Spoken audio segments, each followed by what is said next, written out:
Revisé la resolución esta de la Corte en el tema de los militares que estuvieron resguardados allá en la Brigada Especial de Seguridad Militar, y encontré que su voto estaba ahí, como parte de los 10 votos que confirmaban que la difusión roja, en este caso, ustedes la interpretaron solo como de localización, no de captura, y que además pues argumentaron otro par de elementos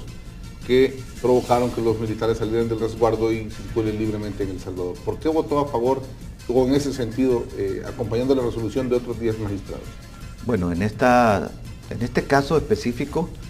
cuando concentramos que nuestra discusión iba a ser alrededor de definir qué significaba la difusión roja, hasta dónde tenía los alcances, en este caso específico, porque normalmente las difusiones rojas tienen que ver con extradiciones, con la solicitud de extradición, y la extradición no hay un tratado general que se aplique ni en el país, hay reglas específicas, por lo tanto quedamos sujetos a las normas de cada tratado internacional que se haya firmado con el país que corresponda. En este caso, tratándose de España, había que recurrir al tratado de extradición con España para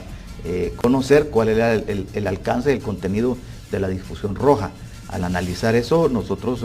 llegamos a la conclusión de que para que esta difusión roja, en el caso de España, en aplicación del tratado, tuviera además el sentido de una captura, necesitaba un trámite diplomático entre las autoridades centrales que regulan el tratado y las autoridades centrales. En el caso del país es la Corte Suprema de Justicia, en el caso de España es el Ministerio de Justicia para la aplicación del tratado de extradición. En otros países podrá ser distinto. En ese sentido, cuando nos dimos cuenta, porque nosotros realmente nos damos cuenta del caso a partir del informe que nos manda el juez doceavo de paz, que nos dice, he recibido un oficio del ministro de Defensa, donde hay un grupo de militares que se han puesto a la disposición en una brigada militar, y fui a constatar eso, dice el juez, y además de constatarlo, tuve la oportunidad de solicitarle información a Interpol, porque los que se han presentado dicen que lo hacen porque hay una difusión roja. Entonces le pide información a Interpol. El informe que nos manda Interpol, además de informarnos que efectivamente existe la difusión roja, hay un oficio que nos piden información para remitir el informe a la Secretaría de Interpol, cuya sede está en la ciudad de Lyon, en Francia, y además a la autoridad española que lo ha requerido, a la Oficina Central de Interpol de España. Ellos, nos dice el comisionado de El Salvador, que quiere la información para saber en qué condiciones están los detenidos, si están detenidos y a la orden de qué juez están. Porque una vez localizado requiere informarle a la Secretaría. Al analizar pues todos los documentos que teníamos, llegamos a la conclusión de que la difusión roja en este caso era para fines de localización. Además eso tenía la misma lógica que se ha venido tratando en todos los casos de extradición. Los casos de extradición que hasta ahora hemos manejado en el país, por lo menos hasta el año pasado, pues primero se da la difusión roja, se localiza, una vez localizada la persona que se quiere capturar, se manda el informe a la autoridad correspondiente para que venga el trámite diplomático de la solicitud de extradición. Es que la extradición es una expresión soberana de un país que está dispuesto a entregar a una persona que está siendo buscada por otra. Aquí le lanzo la pregunta, después de que usted nos hace un relato pormenorizado de la documentación y cómo la conocieron. ¿La decisión de la Corte, magistrado, fue una decisión política o una decisión jurídica? La Corte Suprema de Justicia, como órgano máximo en el tema de la justicia, y sobre todo tratándose de extradición, que es la frase que le estaba expresando, la extradición es una expresión soberana de un país, por lo tanto es una expresión política de un país,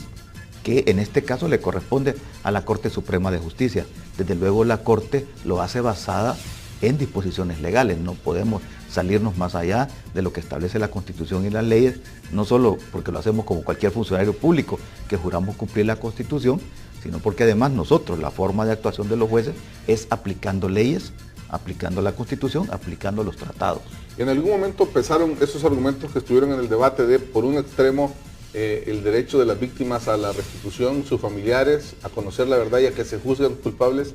pero en el otro extremo, el otro argumento de si se reabre un caso como ese, había que reabrir 10.000 o 20.000 casos de otro bando o de otras instancias que también cometieron crímenes iguales o parecidos al de los jesuitas. ¿Ese tipo de valoraciones estuvo, aunque sea de manera informal, en la mesa?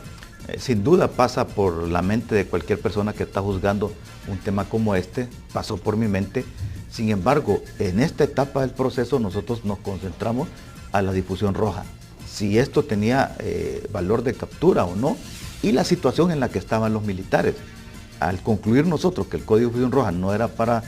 una captura, sino que para efectos de localización, pues entonces la libertad en la que estaban, podían seguir en libertad los señores militares porque no había ninguna orden de captura.